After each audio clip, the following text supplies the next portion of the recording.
Buenas tardes. Vamos a revisar el control que habéis realizado. Voy a empezar con las preguntas de relación porque más alumnos habéis contestado a estas preguntas de relación que a la primera pregunta, que era un fragmento, o a las preguntas sobre los textos de Kant, Rousseau y Marx. He mezclado las preguntas del modelo A y B, así podéis comprobar que eran muy parecidas. Me esmeré en que no fueran más difíciles unas que otras, ni se preguntara mucho sobre un autor y poco sobre otro. Si se me va la vista es porque lo tengo en la pantalla, porque ahora ya no podemos fotocopiar, ¿vale? Entonces, la primera pregunta, 2A, compara la teoría política aristotélica con la de Rousseau. Compara Aristóteles con Rousseau, teoría política. Lo primero que debemos pensar es cuál es la famosísima frase de Aristóteles, que el ser humano es un animal político. ¿Qué quiere decir eso? Que por naturaleza pertenece a la polis.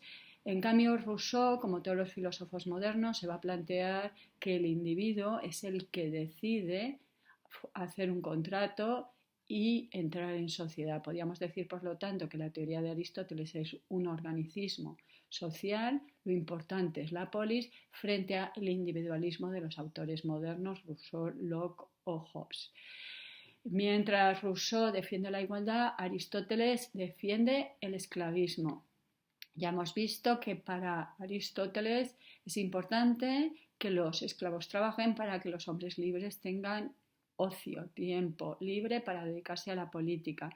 Y respecto a las formas de gobierno, bueno, pues Rousseau defiende la democracia y Aristóteles, pues no con mucho entusiasmo, pero también defiende la democracia.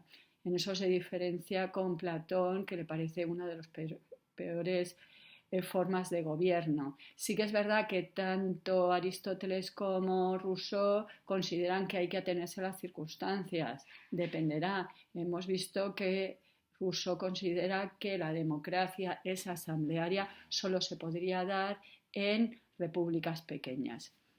2b. Compara la teoría política platónica con la filosofía de Rousseau. Bueno, pues en vez de Aristóteles, Platón. No sé, es muy distinto. De nuevo, formas de gobierno, pues aquí muy fácil. Rousseau defiende la democracia, Platón defiende una aristocracia. Sí que es verdad que es una aristocracia del saber, no es de la sangre, pero es una aristocracia.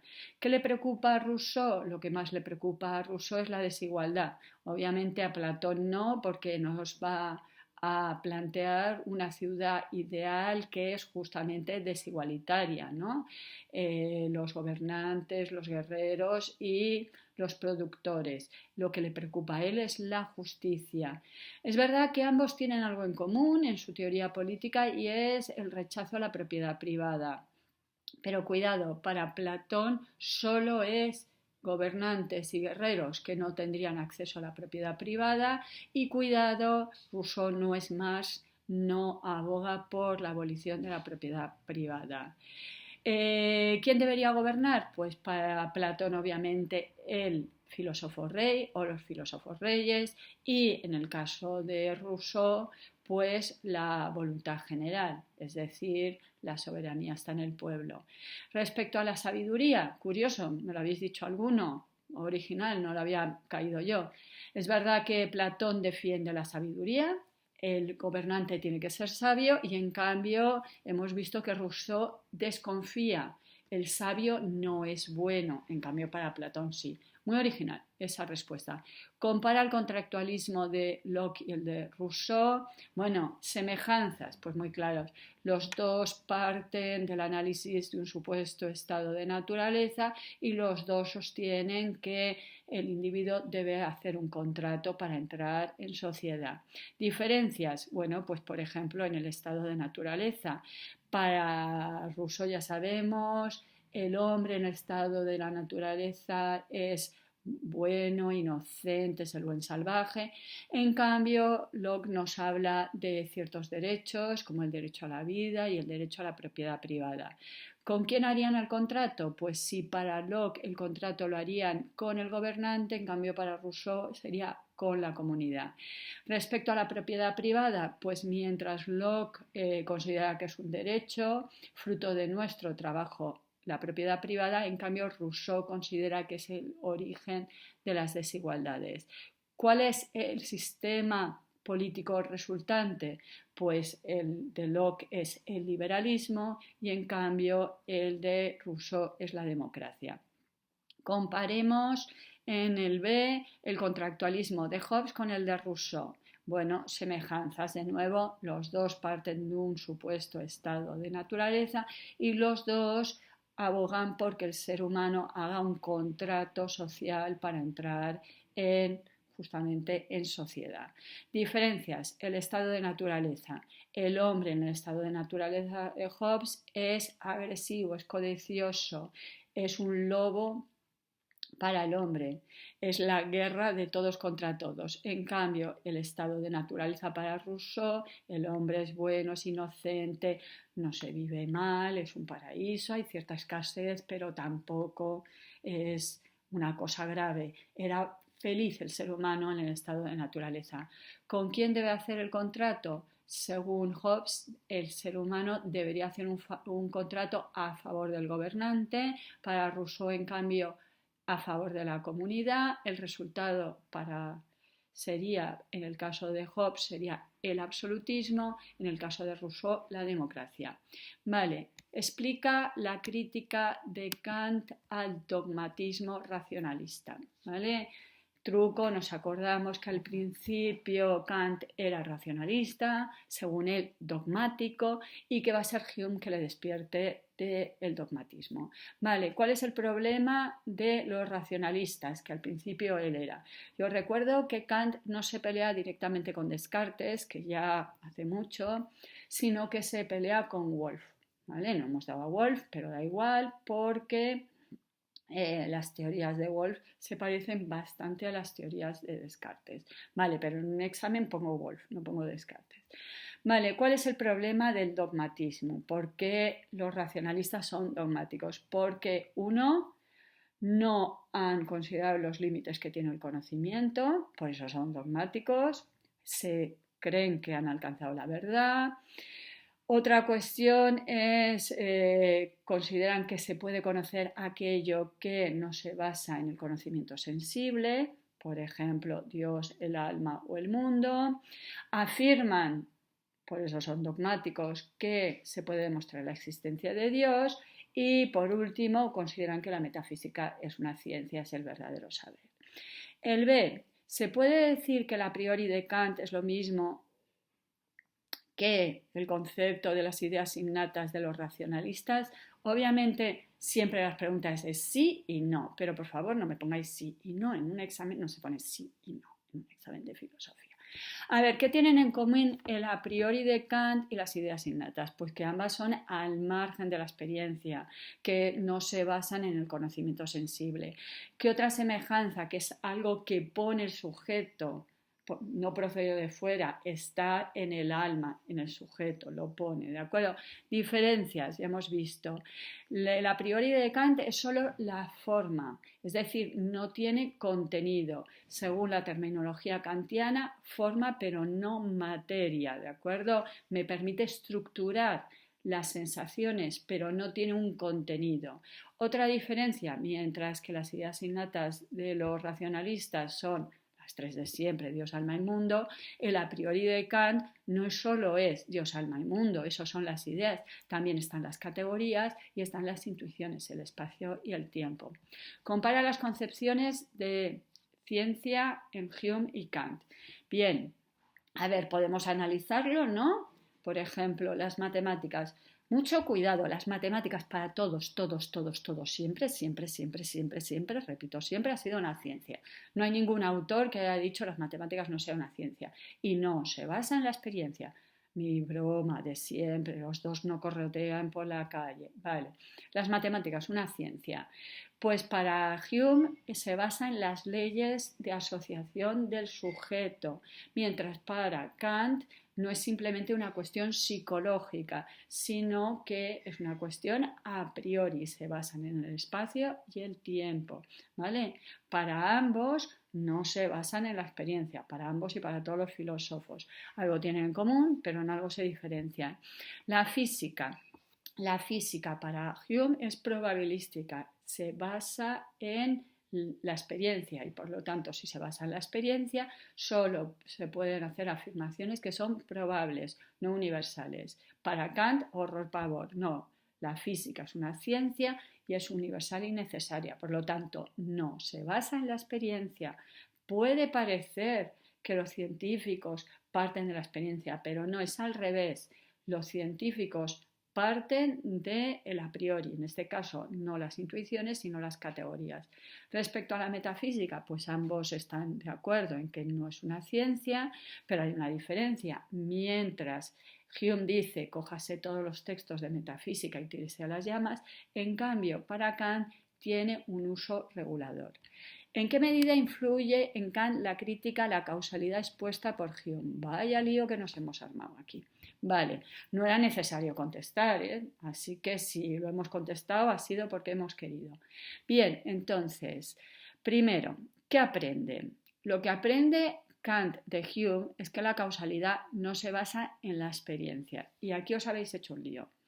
A ver, Hume nos dice, y eso no había que ponerlo, que para yo saber que algo, por ejemplo, el agua ahoga, requiere de la experiencia. No por mirar el agua, yo sé que el agua ahoga. Es basado en la experiencia. ¿De acuerdo? Bien, pero el principio de causalidad no se basa en la experiencia. Que yo vea A y vea B, lo veo, veo A y veo B. Que A sea la causa de B es lo que no veo. La flechita que yo ponía en la pizarra. Causa significa que es una conexión necesaria y necesario yo no lo veo. Yo veo A, veo B, veo A, veo B, veo A, veo B. Bien, veo muchas veces, ¿de acuerdo? Pero no veo que A sea la causa de B. Y por eso vimos en clase ejemplos de veces que unimos A y B, a lo mejor durante siglos, y nos hemos dado cuenta que no es cierto, ¿de acuerdo? Que aparezca A y luego B no significa que yo vaya descalza sin calcetines, no es la causa de que tenga un constipado. Por mucho que mamá piense eso y la abuela y la tatarabuela pensaran que el frío es la causa de los constipados. Hoy en día sabemos que es un virus y que no tiene nada que ver con ir descalzo o ir sin bufanda cuando salgo de casa. Bien, entonces, una vez que hemos aclarado esto, la causalidad no parte de la experiencia, eso lo aprende Kant. A ver, Kant dirá que, y esto no se pone en un examen, que Hume se queda corto y se pasa. Se queda corto porque no es solo la causalidad de la sustancia, las categorías son 12, pero aprende que la sustancia y la causalidad no pueden ser fruto de la experiencia y por lo tanto es algo que pone el sujeto, pero se pasa al considerar que es simplemente un hábito, una creencia, una cosa psicológica. No, son las estructuras mentales del sujeto. No es por un hábito, no es por una costumbre, no es porque yo lo he visto 20 veces y ya me creo que voy a verla mañana también igual, ¿de acuerdo? Entonces, para Hume acabamos de ver, las matemáticas y la física son una ciencia porque parten de las estructuras a priori del sujeto. Compara el concepto de idea en Platón y Kant. Bueno, esto ya lo hemos visto. Diferencias. Las ideas no son las mismas. Lo hemos visto en Platón, en San Agustín, en Descartes, en Kant. Los autores hablan de ideas, pero no son las mismas. Esto da pie a mucha confusión, yo lo entiendo. Para Platón, ideas son, por ejemplo, la justicia, el bien, la belleza. Para Kant son Dios, alma y mundo. Otra diferencia es que para Platón son el verdadero ser. Nosotros diremos, pero nunca en un examen, que son reales existen, pero en un examen tenemos que poner que son el verdadero ser. Ni real ni existir, porque nos armamos un lío, ¿no? Porque no son cosas de este mundo. Recuerdo que real es cosa. Nos acordamos que Descartes habla de cosas y son el pensamiento, la sustancia pensante, ¿de acuerdo? Y en cambio, para Kant son solo ideas de la razón, ¿vale? Inversión infantil. Están en mi cabecita, no están en la realidad. Pero claro, no lo pongo en un examen porque las ideas tampoco están en la realidad, no están en este mundo, están fuera de este mundo. ¿Vale? Bien, diferencias también, que obviamente para Platón, las ideas se pueden conocer y no hace falta estar muerto por medio de la dialéctica, y la diferencia es que las ideas para Kant se pueden pensar pero no conocer. Semejanzas. Para acceder al conocimiento, para acceder a las ideas, no el conocimiento de ideas, en Kant no se conocen, se piensan, se emplea la razón, y para ambos se emplea la dialéctica. No es de extrañar que Kant, cuando hable de las ideas, sea justamente en la dialéctica trascendental, en ese apartado de la crítica de la razón pura. Compara la noción de Dios en Santo Tomás y Kant. Vale, algunos, me habéis dejado impresionada. ¿Cómo nos acordamos de bien de Santo Tomás? Vale, tampoco hacía falta tanto. Vale, a ver, lo más obvio. Santo Tomás demuestra la existencia de Dios. Las 5 vías tomistas, por favor, las 5 vías tomistas, lo más obvio, ¿no? Demuestra a Dios de 5 formas. Por favor, dejemos intentar. Kant en este texto intenta, es un inútil, es un inepto, no sabía. Santo Tomás intenta. No, él lo hace. A lo mejor a vosotros personalmente no os convence sus demostraciones, pero lo hace y está convencido que ha demostrado, no 5 veces a Dios. Vale.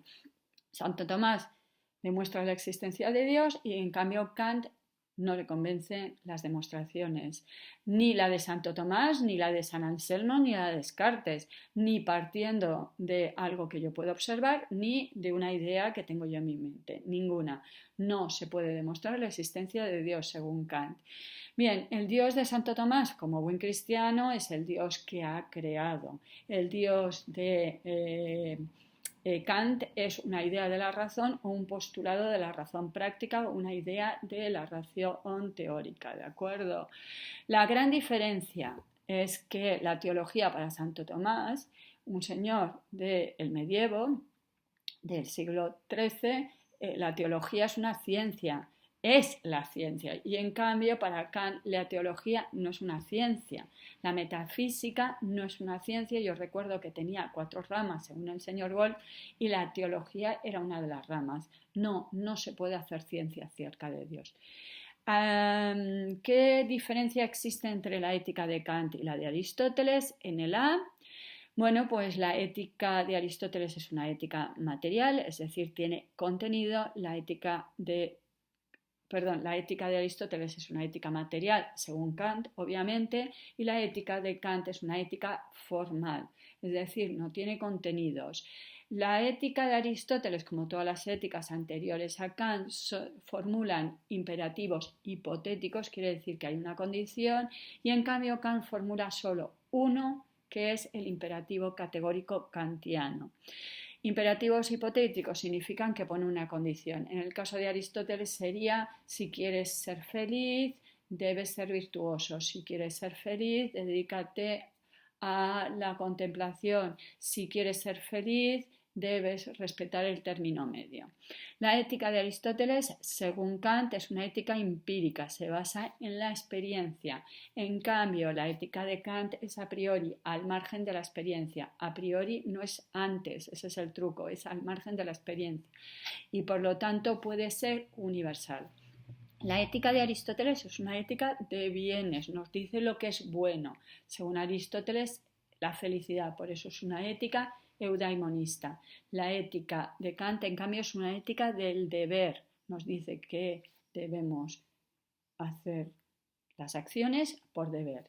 Compara el emotivismo moral de Hume y la moral kantiana. Ya el nombre nos da una pista. La ética de Hume se basa en emociones, sinónimo, pasiones, sentimientos, ¿de acuerdo? Y en cambio la ética de Kant es una ética del deber. No es lo mismo hago las cosas por un sentimiento que hago las cosas porque considero que es mi deber.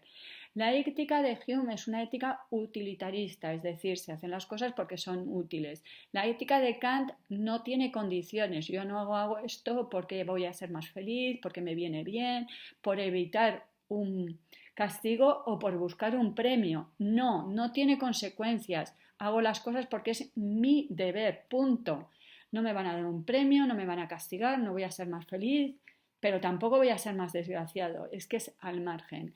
La ética de Hume está basada en la experiencia, cuidado, en una experiencia externa de lo que veo, sino en una emoción. Y las emociones las siento. Recuerdo que para los empiristas hay una experiencia externa, pero también interna. El mundo me afecta, siento frío, pero también siento amor, ¿de acuerdo? En cambio, la ética de Kant es una ética basada en la razón, al margen de la experiencia, al margen de los sentimientos. Algunos me habéis dicho que tienen en común que son universales. A ver, sí, es verdad. A ver, no, lo doy por válido. Pero Hume lo tiene un poquito más difícil que Kant. Una ética basada en la racionalidad pura, dado que todos somos racionales, todos podemos razonar y llegar a las mismas conclusiones. Una ética basada, en cambio, en las emociones es más difícil. Sí que es verdad que Hume considera que la emoción es la misma para todos, que es la simpatía, pero ahí lo tiene un poquito más difícil. Seguimos. ¿A qué aspectos de la filosofía kantiana se relacionan con la Ilustración? A ver, lo más fácil, el progreso. Kant, igual que los ilustrados, confían en el progreso de la humanidad. Nos acordamos de las ciencias en Kant, que si la ciencia, las físicas y las matemáticas tienen que ayudar al progreso. Los científicos trabajan y van progresando, ¿no? Nos acordan los juicios sintéticos a priori, sintéticos, aporta conocimientos, amplía nuestros conocimientos del mundo. La libertad es otro de los temas muy típicos de la Ilustración, ¿de acuerdo? Y ya sabemos que Kant es un gran defensor de la libertad, justamente la dignidad del ser humano es justamente su libertad. La razón, ¿por qué basamos justamente la ética en el imperativo categórico kantiano? Pues se basa en la razón, pero también en la crítica de la razón pura es todo un estudio acerca de la capacidad humana de la razón. La Ilustración frente al romanticismo valora la razón, la racionalidad humana. Y por último, la universalidad. Os recuerdo que la Ilustración es lo que va a permitir que se dé la Revolución Francesa, y la Revolución Francesa lo primero que hace es Declaración Universal de los Derechos del Hombre. Por lo tanto, lo que se está buscando es la universalidad. ¿Y qué nos dice Kant? La ciencia es ciencia porque es universal, y la ética también, la ética debe ser universal.